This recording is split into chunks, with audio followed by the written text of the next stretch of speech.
It is January 1st right now. Happy New Year's, guys. This is a update on my Ataulfo rootstocks.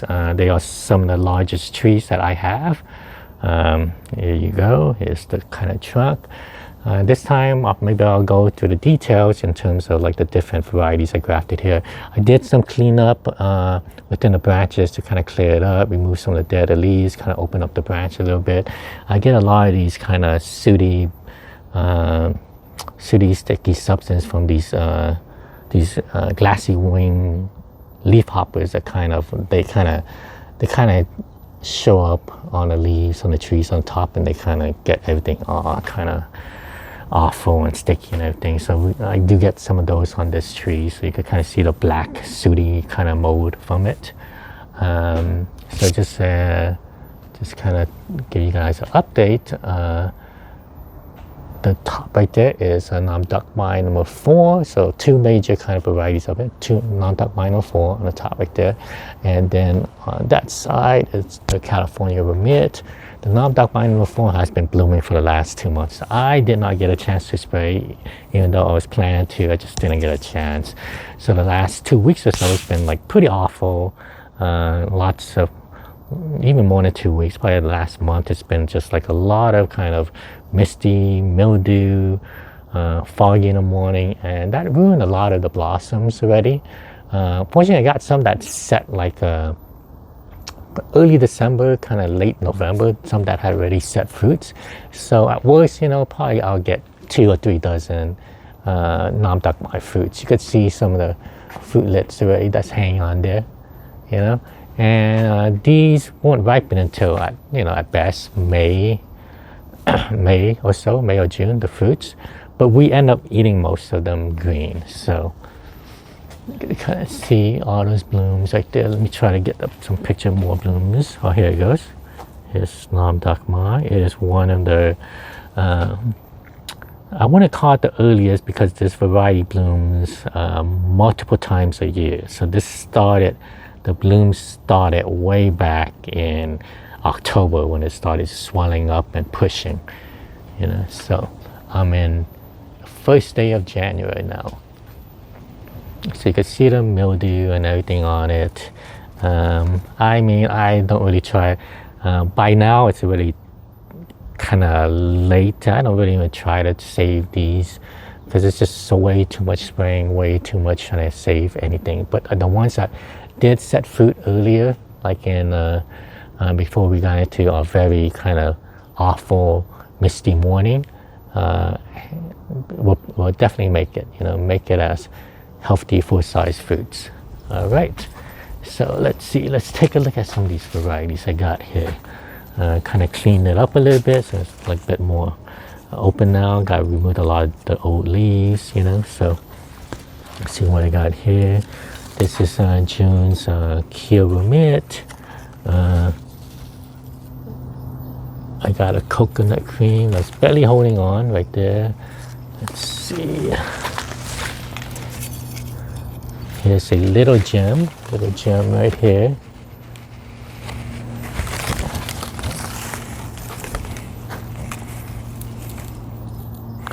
This is a creme brulee right here. Cotton candy right here.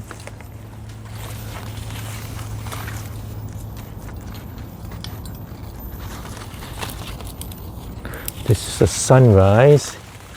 It's a variety. It's kind of barely holding on. My graft is barely holding on to that. Here's a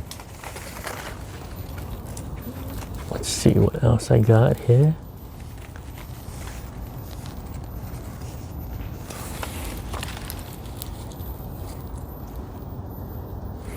Here's another, I guess it's a sugar loaf. I don't think it's going to make it. It's barely holding on. Sugar loaf. Here's a cack that's doing really nicely right here. This is cack.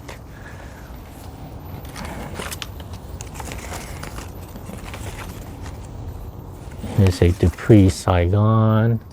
Again, I'm getting these kind of sooty, kind of sticky substance. Okay, let's see what else I got here. Here's a Maha right here. Maha right here. Here's a sweet tart.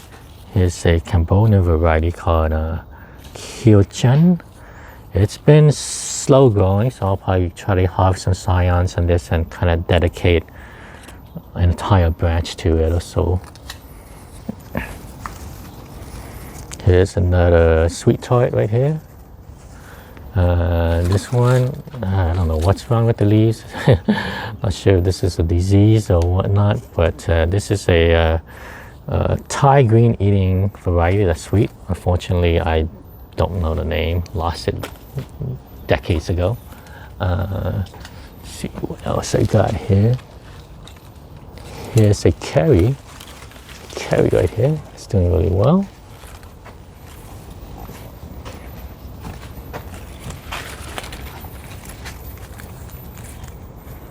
Sorry guys, I gotta put the tags on these to see what I have on some of them.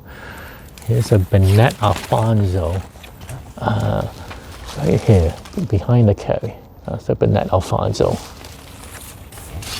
Here's another Maha, right here.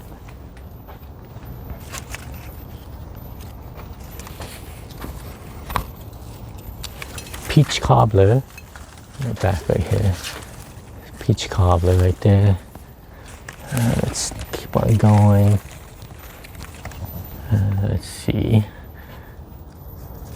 This one's a Madame Francis, and orange sherbet. Here's a quesar. There's a quesar right here. This is St. Maui right here. Nice and vigorous push on it.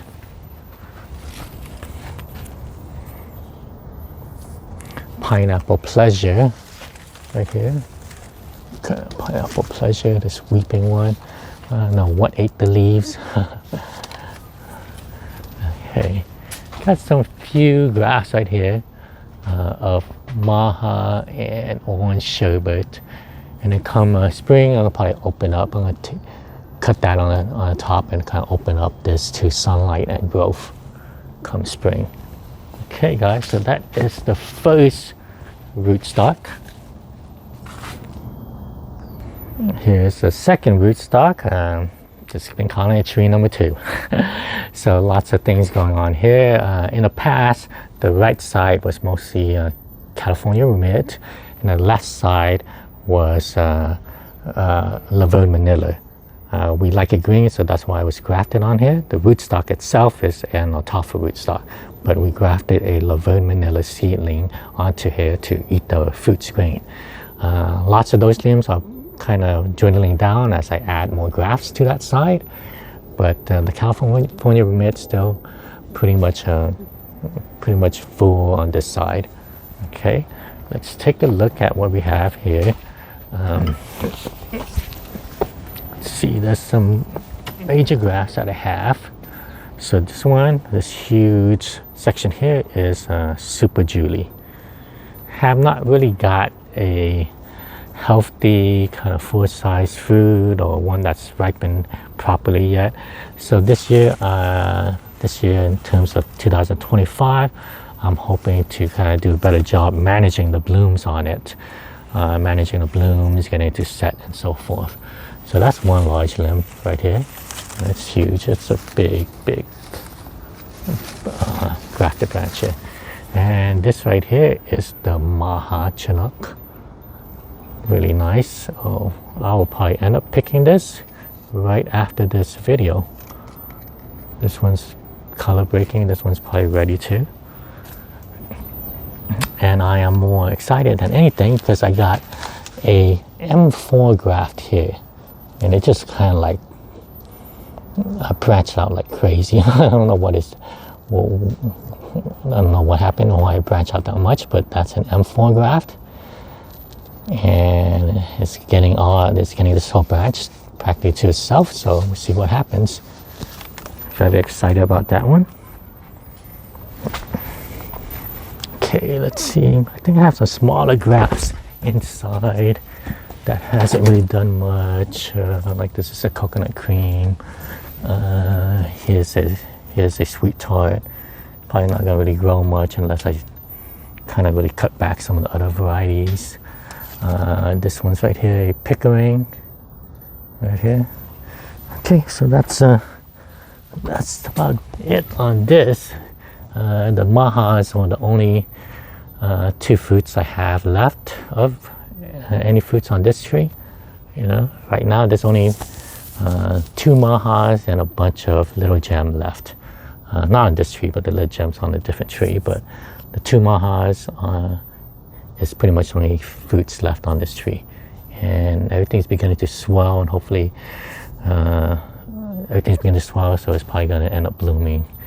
Everything's going to probably end up blooming pretty soon. Right. And here's the next Ataulfo rootstock. And this one was not my oldest Ataulfo rootstock, but at one point it was my tallest. And I took out about, like, I guess, I took about 15 feet of growth from this. So you could kind of see right there, took out about 15 feet of growth because it was very tall, almost Christmas tree-like. And the plan is to kind of graft dwarf fruiting varieties on here. Right here is still the California bromide that's left of this branch right here. You can see it here, and it's already beginning to bloom too, sending out blooms. But most likely I'll end up, oh yeah, there's a bunch of blooms right there too. Most likely I'm gonna probably end up removing or cutting this limb back. Just depends how successful I am with some of the grafts. I grafted a few dwarf varieties on here. Didn't have much luck. I think because I was cutting down those major branches, it kind of like damaged the grafts I made. So, but I did get a few that took, and one of it is right here. This is a Julie. This is a Julie graft took, and I got a Juliet right there that took.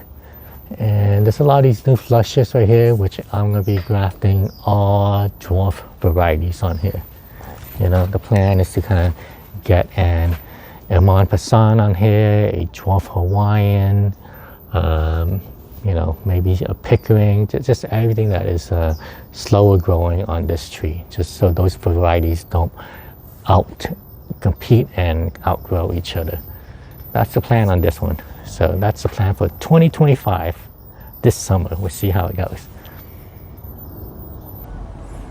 Okay guys, this is tree number 4 and 5. You can see right there the two trunks. This was 2 trunks, planted 1 seed.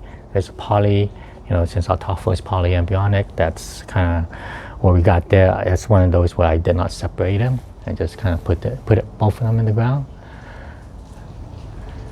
Okay, majority of everything here is California bromide, but I am beginning to slowly kind of top work it and try to add some different varieties onto it and see how it does. Let's see, down here is a Thai green eating variety right here. This right here on top is a sweet tart. Sweet tart hasn't grown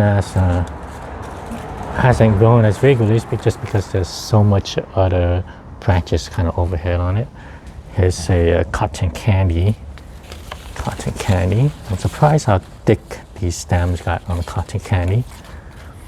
Let's see on this side over here. Look all the way up. What I'm showing you right now is all peach cobbler. Okay. So this is peach cobbler right here, and right here is Nam Dak Mai Mun. And right here is Nam Dak Mai Mun right here. Have some grafts that are possibly taking, that's taken, but maybe it'll probably get a bit more growth this year since it's getting a bit more sunlight in here. So there's a cack right here to the left. There's a what is this? I believe this is ice cream or pina colada right here, pina colada, a small ice cream graft. And there's some grafts, newer grafts that hasn't pushed. That's a orange sherbet, and I think that's a maha right there. So we'll see what happens. Oh, here's a this is supposed to be a Kilo Silver White. Let's see, it doesn't seem like it is. And then a Tom Pecan right here. Okay, and that's an update on this. The tree is getting a little bit too tall, so I'm gonna probably be pruning some back this summer, you know, in 2025, prune it back there and maybe prune and graft some to get some additional variety, some consistent one producing on here. I think Maha has been one of the best performers here, and a tree this size, I do want something consistently fruiting, so Maha is definitely going to be going on to here. But here it is. Here's the canopy. Okay, well that is an update on my Ataulfo rootstocks. Thanks everyone.